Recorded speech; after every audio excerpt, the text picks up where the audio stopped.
So, you know how Lil Baby has one of those apes on his neck? Yes.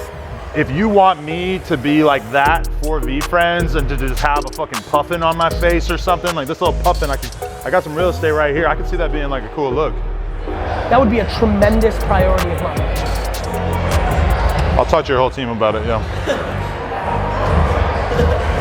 So for the record, when they said you're gonna have some time to talk to GaryVee, I'm like, all right, I gotta dig in, try to figure out as much stuff as possible that I can give him shit about. I wanted to hate on you for the NFT thing, especially just given where the market is at right now. By the time I got done watching a couple of podcasts with you, I was like, all right, if there is an NFT that I'm gonna fuck with aside from the Cryptopunk, which I already own, I was very impressed by the VeeFriends thing because I see that you actually have a roadmap, like a real game plan for how you're gonna continue to build the value of these in the long term, which I don't have that assurance about almost any of the other NFTs I've seen.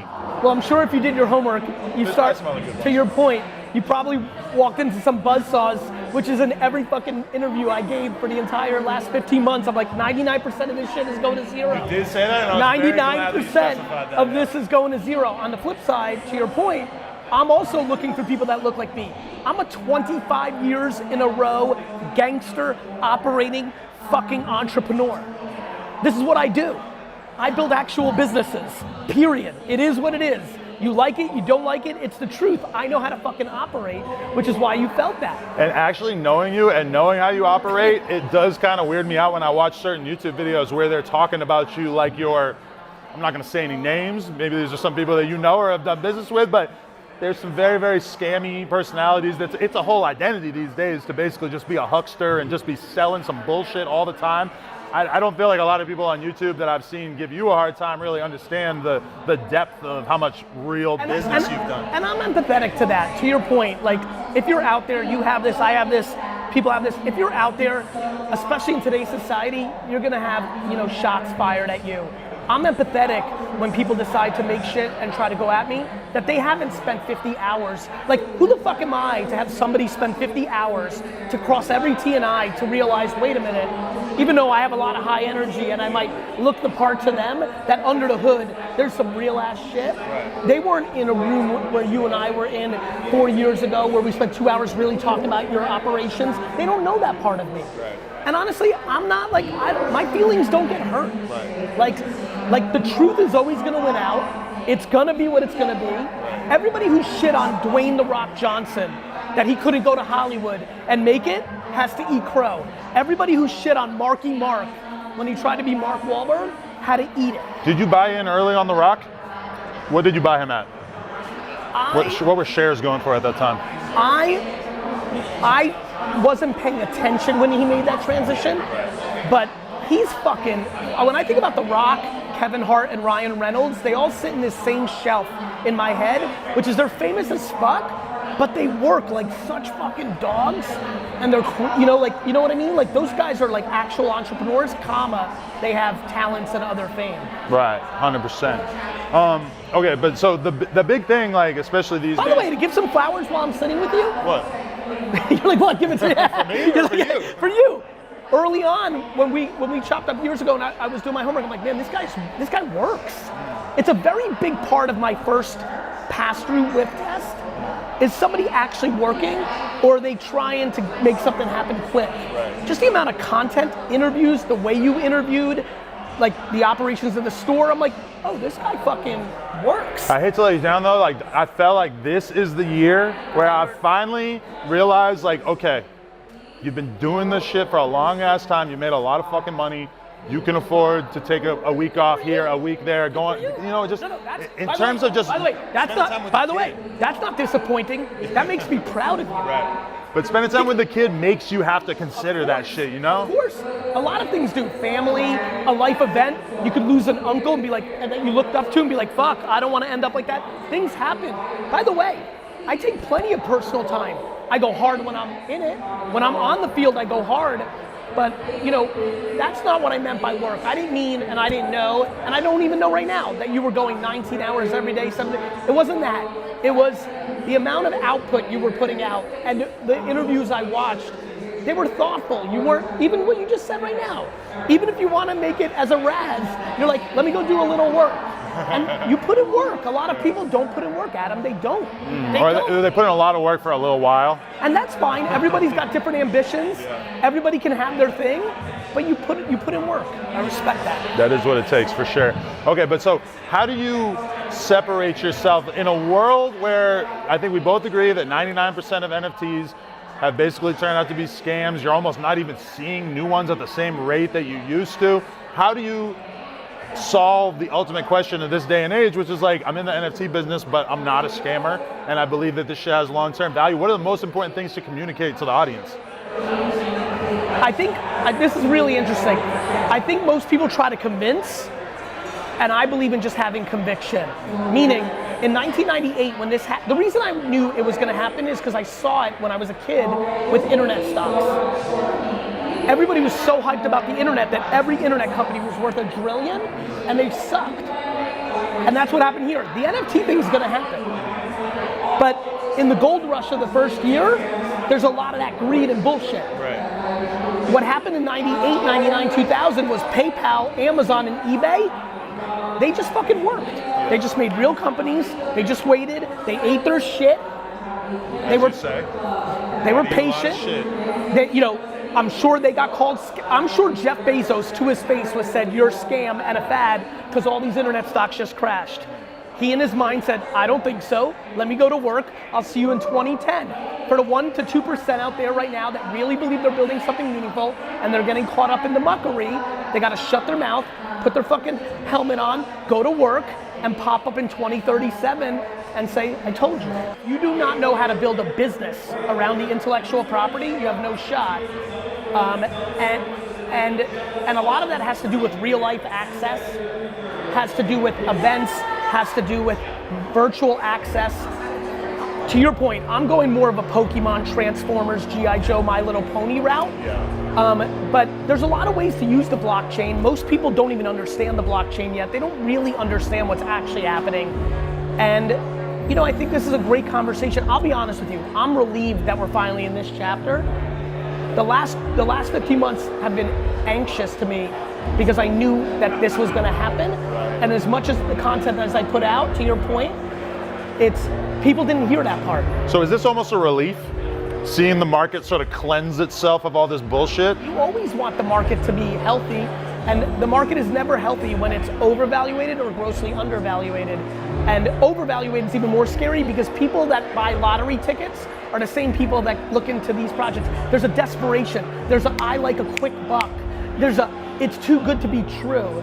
And when you're that person, you're lacking patience, you have insecurity, you're looking for something to fill a void, and you're grasping at straws and you get caught, and that sucks. If Disney drops NFTs for, you know, Mickey Mouse and Donald Duck and all this shit and the Star Wars characters and shit like that, if you see Disney and Nintendo and all these big companies who own all this amazing IP, if they drop all of their characters as NFTs, is that a good thing or a bad thing for VeeFriends?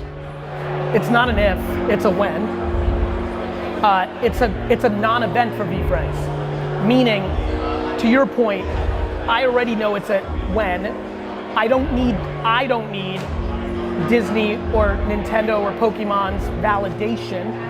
They've already been flirting with digital goods a lot to begin with. And most of all, the world's abundant. So even if they come in, they rightfully, deservingly, for what they've done for the last 50 years, will be monster market share. They should be. Like Donald Duck should be. Right. And Pikachu should be. Zelda should be. And that'd be great, but that's not gonna, you know, it's kind of the way I think about the world. The reason I cheer for everyone is because nobody's winning is coming out of my winning. But it's not how the world works. But doesn't it make the VeeFriends seem a little less special? Like 10 years from now, do you think the most interesting thing about the VeeFriends is gonna be that they were initially funded by an NFT drop? I think it will be, yes, I think similar, but check this out.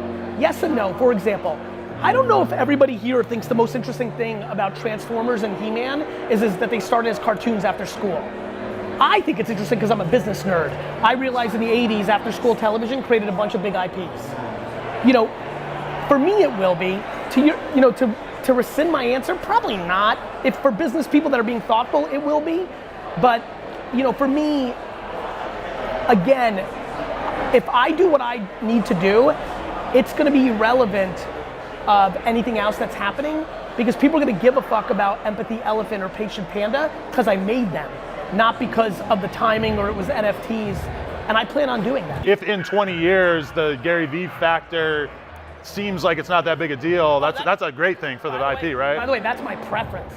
I say a lot that I want to convert from being Mickey Mouse and Hulk Hogan to being Vince McMahon and Walt Disney.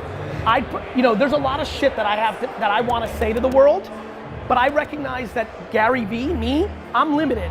There's a lot of people that fuck with me. There's a lot of people that will never fuck with me because I'm a single human being with a certain communication style, and I am who I am. My 275 characters, I can push fucking account. I'll give you an example. I think most of the people's anxiety in this room and the world is because people don't want to be accountable. And when you're not accountable, you blame everybody else. So for me, I can say that 100,000 times, but the fact that I can make Accountable Ant into an extremely popular children's book series, and now 7-year-olds are like, accountability is cool. Like, I can fucking do what the fuck I want, Adam, and I think about it that way. Definitely, 100%. What would you say to people who've taken a real ass beating over the last week or so in the crypto market? What's your advice? Like, should they still keep chasing these dreams, or for a lot of people, obviously they've been irresponsible? You only lose when you sell. Well, sometimes you lose when you don't sell too, right? All those Luna holders, KSI and his $3 million worth of Luna, he seems like he lost, he didn't sell. To your point, if you look at the entire marketplace, Luna and I'm undereducated on cryptocurrencies. I actually own only Bitcoin in currencies, and then I really understand NFTs because of the collectible shit. Right. So I don't fuck with currencies, but my understanding from my currency friends is Luna had a value proposition that they promised that became exposed to not be true, and so 100% of the confidence went away. Right. A lot of coins are out there that have declined. They didn't have the extremity of what happened with Luna. Right. Again, I don't like to talk about shit I don't know, so that's my very far away headline reading hypothesis I heard from some friends. But for the rest of the crew that are getting smashed on their Solana, they bought for 200, now it's 50. Or Ethereum, you paid 4,000 and now it's 1,900. Or Bitcoin, you paid 60 and now it's 30. In that world, if you bought it because you believed in it, well, why would you sell it when others don't? And that to me is the punchline of this whole thing. You only lose on your convictions when you sell if you didn't actually have conviction and you were just fucking following for the moment, or you were looking to make a quick dollar. Right. And so I would tell them to be patient. If you believed in the shit, hold on. Do you think I should sell my Cryptopunk? I don't. To me, I believe NFTs are here forever. NFTs, like the internet in '98. Right. I thought the 98%, back to what you saw, I was right on that. I think Cryptopunks, out of everything, including VeeFriends, and I believe in myself the most, has a very different sitting in the whole game. It is the project that fucking created this game. In 50 years, when this is a thing, the historians are gonna go back and they're gonna be like, that one. Bored Ape has to be Kith, Supreme, Bape for 20 years to justify their value. VeeFriends, I have to go out and actually build Pokemon to justify the value. World of Women has to do that. Cool Cats, Doodles, Moonbirds with Kevin Rose, they have to go out and execute for a decade properly just to fucking be valued at what they are now. Right. Punks doesn't have to do shit. Nothing. Yeah. History. That's what really sold me on it in the beginning, and I didn't really understand that when you look at VeeFriends or the apes, that working to build the IP would be the other thing that could set an NFT apart. Correct. The Cryptopunks are automatically scarce because they have this legacy of being so early. It's history. Yeah. It's history. It set off the whole game. One of the rarest things in Cryptopunks is an ape. Like that's like it is the game. The reason people collect aliens and zombies and apes in like every collection that happened in 2021 is because of punks. Provenance, which was a word thrown around a lot in the beginning of NFT 2020, 2021, that's disappeared in this gold rush greed phase, will come back. People will start looking at the history of the game, and I think things on Ethereum, 2017, 18, 19 projects will have a different floss than the shit like VeeFriends and others that popped off in the next chapter. Those projects, me included, have a lot of fucking work to do. When you look at the apes though, are you kind of in awe of how massively executed their marketing has been? So cheer for them, heavy, pumped for them. you know, when I look at that one, I'm like, you know, with me, I'm like, oh, I'm lucky. I get to run a marathon to build a Pokemon in Disney. They're so built on cool, and you know this because you fuck with culture, street culture, pop culture, hip hop culture, brand culture. Fucking staying on top as a fashion brand is hard. Like, who's rocking Supremes here today? Well, I did see one of our filmers has it on his beanie, but that's just one. You know what I mean? Compared to 6 years ago, right? You know, like Palace, Kith, Supreme, that's a fucking hard ass game. And so, but it happens. Look at this. Nike's done it. Nike's done it for 40 years. So for me, I'm cheering for apes to do it for 40 years, but they've got a lot of work to do, like all of us, in different ways. But yeah, I'm very impressed. I love it. Guy O'Siri, somebody I've known in business for a long time. He's heavily involved with them. So I've met one or two of the founders in the early days of this whole world. We chopped it up in those early days. I have 7 Bored Apes that you know, so I'm cheering for them heavy. So, you know how Lil Baby has one of those apes on his neck? Yes. If you want me to be like that for VeeFriends and to just have a fucking puffin on my face or something, like this little puffin, I got some real estate right here. I could see that being like a cool look. That would be a tremendous priority of mine. I'll talk to your whole team about it, yeah. What about like when you see them just, I don't know what the back end deal is with it or anything, but when they're like, oh man, look at Eminem has this Bored Ape now. Do you look at that and you're like, that's a brilliant marketing idea? But do you feel like that's not on brand for the VeeFriends, or how do you think about that kind of celebrity endorsement? I'm concerned, I was concerned about this first 15 months. So I took it slow and steady in this first chapter because I knew that it could be great for the short term, but it created potential vulnerability for the long term. I knew that I could have went out and biz dev with a lot of people I know, but I want people to buy a VeeFriend because they actually want to hold it forever, not because it's of the moment or they bought it to flip. I have no sense of what any A-list celebrity has done or why they went in or why they bought or why they changed their profile picture. You know how things happen. Something becomes a movement and just happens. Some of them just did it because other celebrities did it. Some did it because they believe it's a great investment. Some people did it because they got a short-term marketing deal. Everyone does it for different reasons. I didn't want to do too much in the first chapter, which we're getting out of right now, because I knew there would be too much emotion and too much muckery. And so I've just focused on, you know, I have VCon coming up this weekend in Minnesota, 8,000 people, huge event, really excited about it. Focused on making that epic. I was focused on Series 2 because I had to really get the characters from my doodles into the creation form of how I was gonna build the IP. Listen, you know this about me, Adam. I'm a businessman that happens to live on social and do shit. So I've been in businessman mode the first year and a half. I'll do the tortoise game. Like, I'm gonna win this race in the end. I know it, I know who I am. And I really don't even look at it as a race against other projects. I just know what it takes to build something meaningful, and I'm willing to do it slower and meaningfully. Not that I mean, listen, I want every fucking A, B, C, D list celebrity and human being on earth to fucking buy a VeeFriend and put it in their account. It's just not the thing that I'm most focused on in chapter 1. Gotcha. Another question. How about you? Let me flip it on you. Yeah, flip it on me. What has been your journey in these 12 to 14 months on NFT? Like, this looks fucking crazy. Oh my God, this is legit. Fuck, wait, is this a scam? Like, how has it been? Give me your roller coaster. So initially I was trying to be open-minded about it, learning as much as I possibly could. I listened to a podcast with a poker player named Doug Polk that basically convinced me that the Cryptopunks were gonna be a very good long-term investment. I got my girl to go in half with me on one. We went to buy it at 80K. By the time we had figured out how to transfer the money and everything, it was 160K. At one point, I think it was 450K for the floor, which ours is approximately at the floor, I believe. I'm not sure what it would be right now. About 100, 120. Okay, yeah. I had a moment where I was really thinking long and hard about doing a no jumper like series of NFTs where there would be a limited number created for each interview that I did.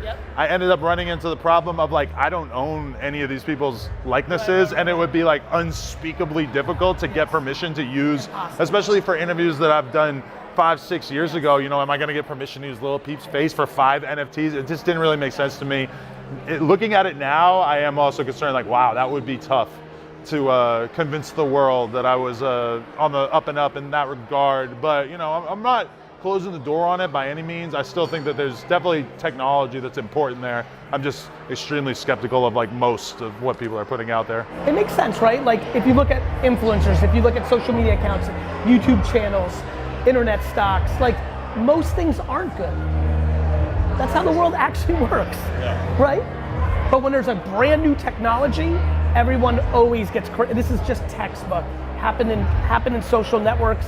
Do you know that there were social network, Bebo. Do you know that Bebo sold for $850 million to AOL? Yeah, I remember that. Like there was 100 MySpaces, there was 200 MySpaces back in the day. Early on shit is muckery.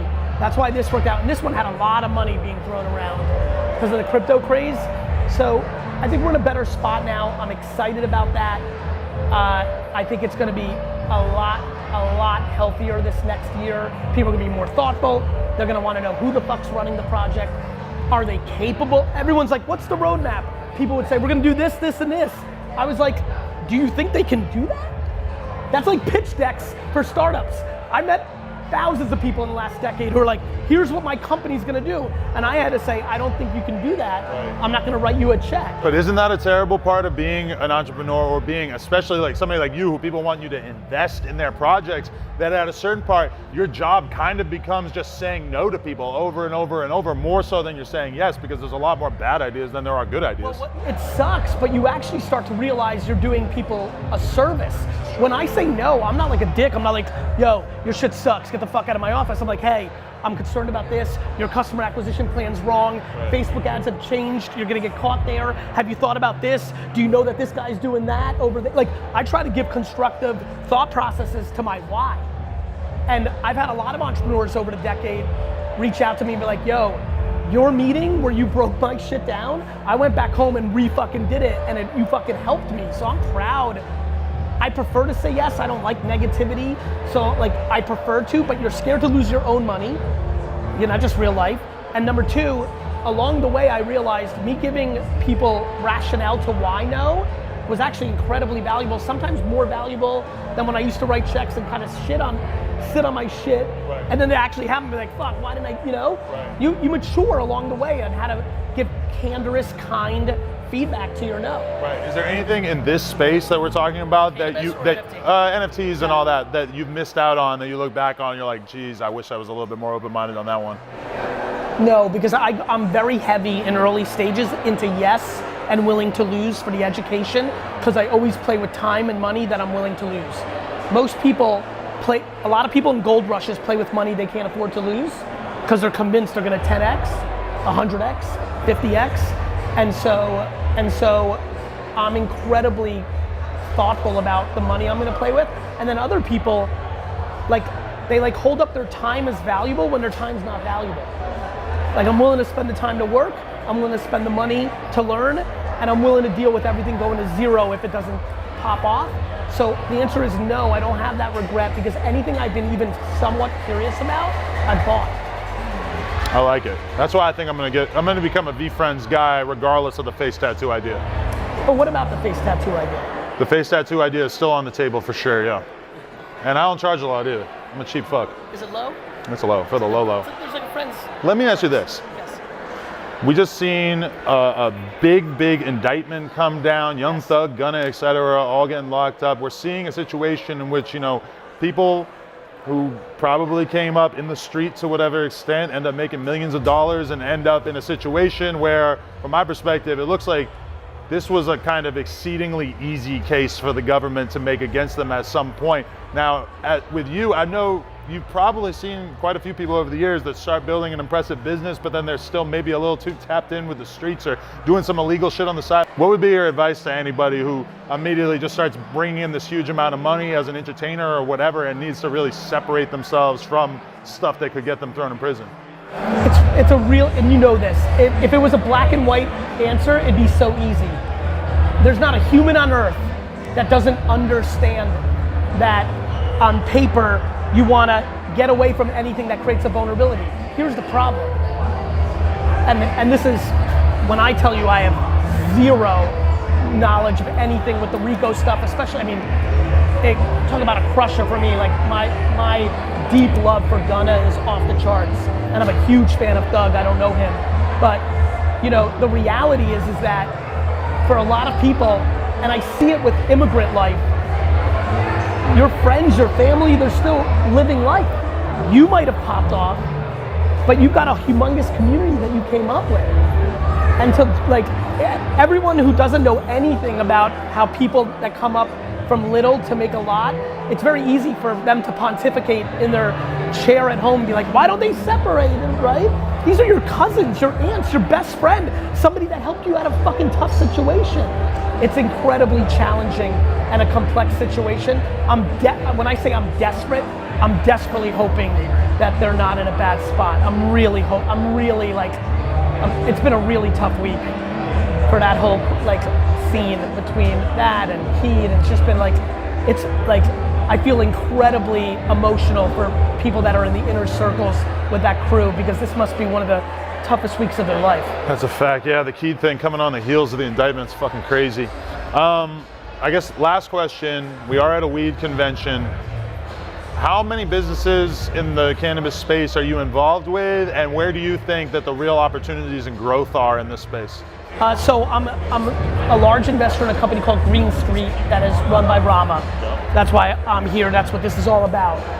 Underneath that, Rama's got a ton of stuff. We've got a brand called Asterisk with Juicy J, which is a lot of fun.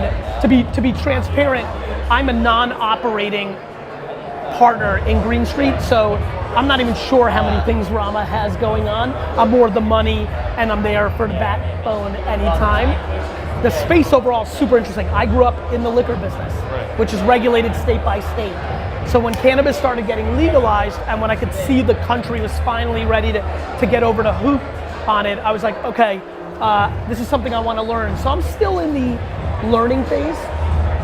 You know, I'm on the board of a company called Rib Capital out of Canada. So I'm really in collecting information mode, because this is inevitable. Like for the rest of our lives, like there will only be more acceptance. We will see this space take shape in front of our eyes. Correct. Yeah. And for me, it's always about brands, right? Liquid Death was started by a former creative lead at VaynerMedia. Invested in that? I did. Michael's a good dude. So Nike, like all this shit we've been talking about. So I think my destiny long term is to be involved on the brand side. We'll see. But it's a very interesting space, and obviously, it's. I think people forget how long the world's been around. Weed has only been a problem for less than 100 years, or about 100 years. So not been that, like, out of the history of time, we're just coming off the back end where we demonized it. But I think it's gonna help a lot of people with emotional, physical issues. I'm excited to see fungus and cannabis find their appropriate place in society and bring a lot of the benefits. I mean, I hate when people like, I literally have meetings with some people, old heads, who try to shit on it while they're drinking a fucking cocktail, and I'm like, you do understand in 19, 20, and 30, people said the same thing about alcohol. Everything's fucked up when it's off balance. But in balance, everything can be appropriate. And so I think I'm excited that the stigma's going away, and I think we can have far healthier conversations around it in the next decade. Definitely. GaryVee, appreciate you. We're about to go on stage, I believe.